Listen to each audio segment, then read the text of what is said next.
The Shark Deck. I'm Johnny Mac with your daily comedy news. Dave Chappelle did a show in Melbourne. He's got some new material at the top, but I'm trying to figure out how to share it with you without offending anyone. He used the R word.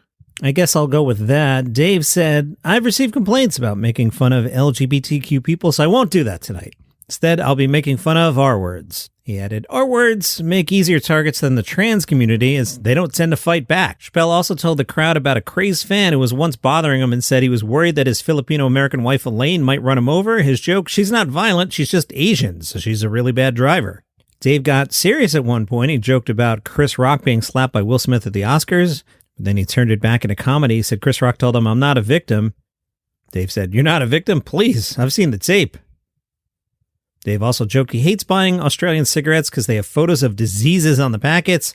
I'm like, I'll take the packet with the diseased lungs on it. During the show, Chappelle and announcer DJ Trauma reminded the audience at regular intervals that anyone caught using any electronic device would be immediately evicted from the venue. That's right, Dave, because you don't want people to find out that you opened up with an R-word joke, because how would they find out if we don't have our phones there recording your whole special, right? It'll never get out.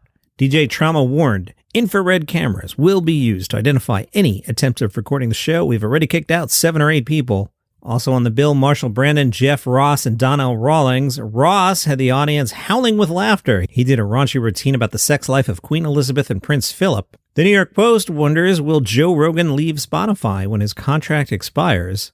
The news site Semaphore says Rogan's relationship with Spotify management has quote-unquote frayed. Post reached out to Spotify. They disputed Semaphore's reporting, insisting that Rogan's contract does not expire this year. That's interesting. Most people in the industry think Rogan expires at the end of the year. A Semaphore spokesperson told the Post that they have updated the original story with a link to a New York Times article from last year. A lot of game of telephone here, right? The Times had claimed the contract ran for 3.5 years with the possibility of more. Rogan signed with Spotify in 2020. So, all right, you've got 2020, 2021, 2022. That's 3 years. And then another half will be sometime this year. Who knows? Also, there's a fake ad making the rounds where it looks like and sounds like Joe Rogan endorsing a product. All of that is fake, and the use of AI, the point of the article pointing out how dangerous AI is about to get. There is really good voice faking technology. I use it on this very podcast. I'll even tell you what it is. It's called Descript, and I have thrown a lot of episodes of this podcast into Descript to create a sampling of my own voice. And how I use it is sometimes if I misspeak, instead of going back into the studio to clean up a sentence, I will type the words and Descript can simulate my voice, and you probably don't notice. I'm me, and I usually can't notice. It's not perfect yet. The longer you go, it becomes more obvious that it's a computer speaking, but I can replace a word here and there, and you'll never know. From TMZ, George Lopez getting dragged through the coals. Some say he's acting like a gatekeeping elitist for stand-up comedy. Wow. All right, what's going on? He was on a podcast with the All Things Comedy Network. George was chatting with Steve Trevino. They were talking about George's legacy, especially as it pertains to paving the path for other Hispanic comedians. Trevino said it was incumbent on the OGs of the biz like George Lopez to pass down the knowledge and assist up-and-comers in breaking through. Lopez disagreed on the way to go about that. He acknowledged he hadn't always been the most helpful, but noted he had shown the way, arguing it was on others to chart their own path. Trevino pushed back, invoking a young comedian named Ralph Barbosa.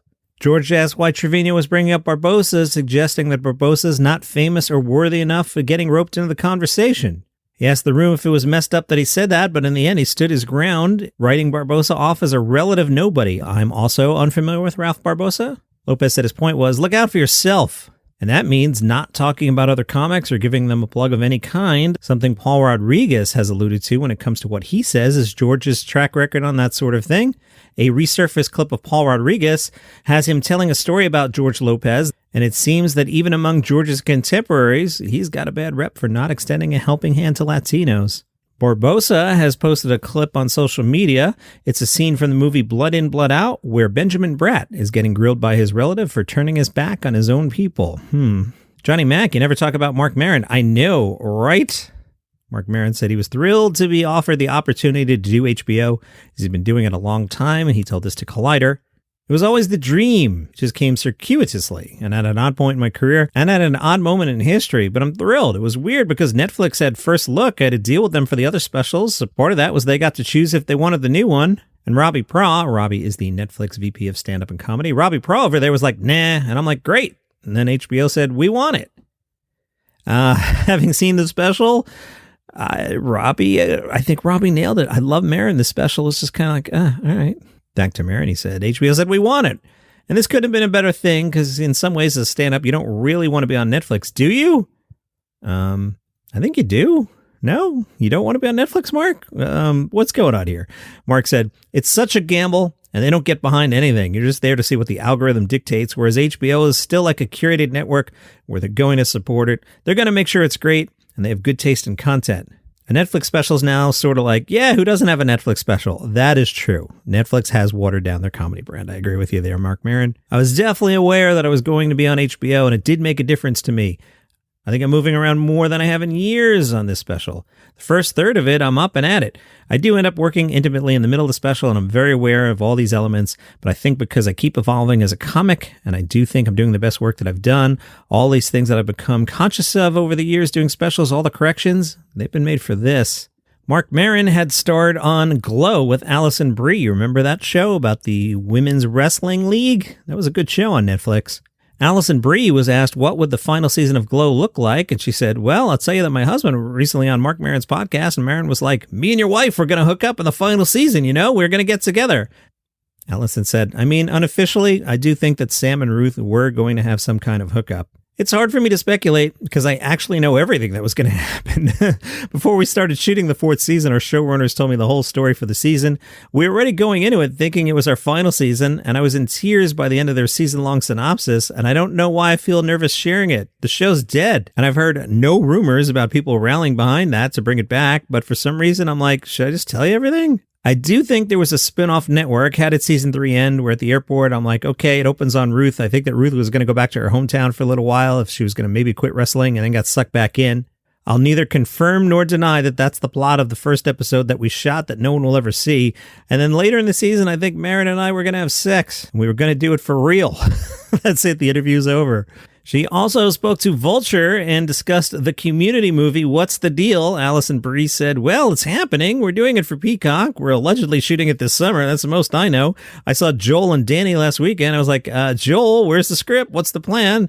He was just kind of bouncing around. I think right now it's just a matter of everybody's schedule. Most of us have signed on to do it. That's interesting. Most of us have all signed on to do it. Everybody who's in is in. And now everyone is kind of assessing their schedules and hoping that we can make it work to shoot this summer. But she adds, I will say this with a hint of, and then she sighs, I don't trust it. I'm not a skeptic. I do believe the Community movie will get made. It's been sold to Peacock, but because of everything we went through on that show, I'll believe it when I see it. It's not until I'm on set that we'll be like, we're making it. In the meantime, I've just been having that anticipatory excitement feeling. This is the most hopeful any of us have been in a long time. If you like what I do here, go to buymeacoffee.com/dailycomedynews. Throw a couple bucks in the tip jar. I'll take your money, and I'll go to the National Donuts chain. I will buy a large iced coffee with caramel and milk. Buymeacoffee.com/dailycomedynews.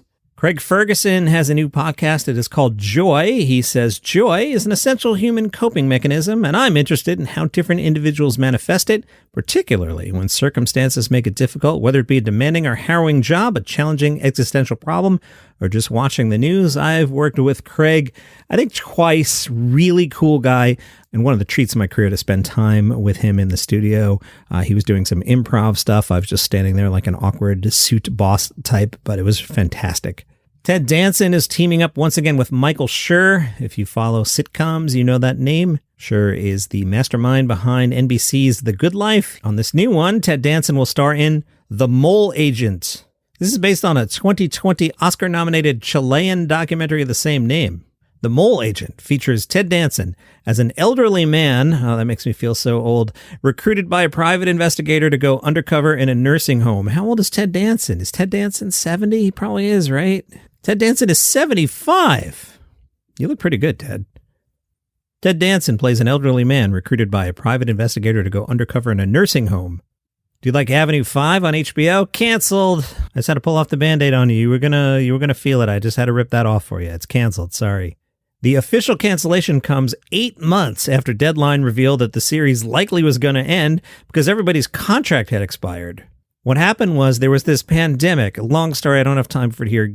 Google the phrase COVID-19. You'll find out about it. It's mind-blowing. But because they were so late filming season 2, and then that pushed everything back, the cast options expired, and everybody went off and got other work. Series star Hugh Laurie is working on season 3 of Apple TV's Tehran. Camilla Cleese, daughter of John Cleese, talked to the UK's The Sun newspaper about this Fawlty Towers reboot. A lot of press about this. Camilla said, John won't be doing as much crazy physical comedic things as before, but you never know what you might see him do.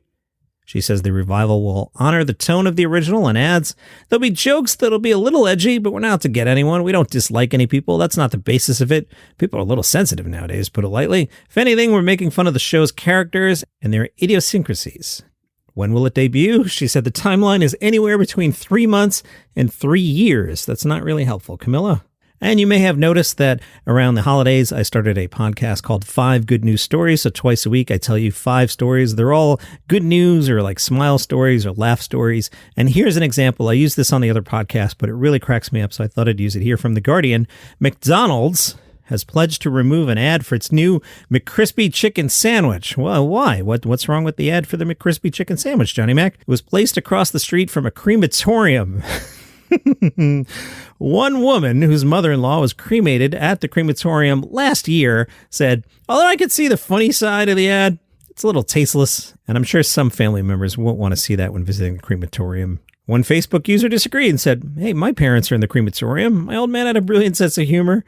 I'm sure he would chuckle at that. Another user said, thank God it wasn't advertising Burger King and being flame grilled. That's your comedy news for today. Follow the show for free on Apple Podcasts, Spotify, YouTube. You can also follow 5 Good News Stories, wherever you get your shows. See you here tomorrow. Did you know you can name a cockroach after your ex-lover and have it fed to the animals at the zoo? Hi, I'm Johnny Mac with 5 Good News Stories. It's a podcast twice a week where I tell you 5 good news stories, 5 fluffy stories. I just want to make you smile to start your day. I can tell you about a cat and a rabbit that fell in love, or I can tell you how porta potties are about to be a lot less horrible. What kind of show is this? It's called 5 Good News Stories. The number 5 Good News Stories. Follow it, Apple, Spotify, YouTube, wherever you get your shows. 5 Good News Stories.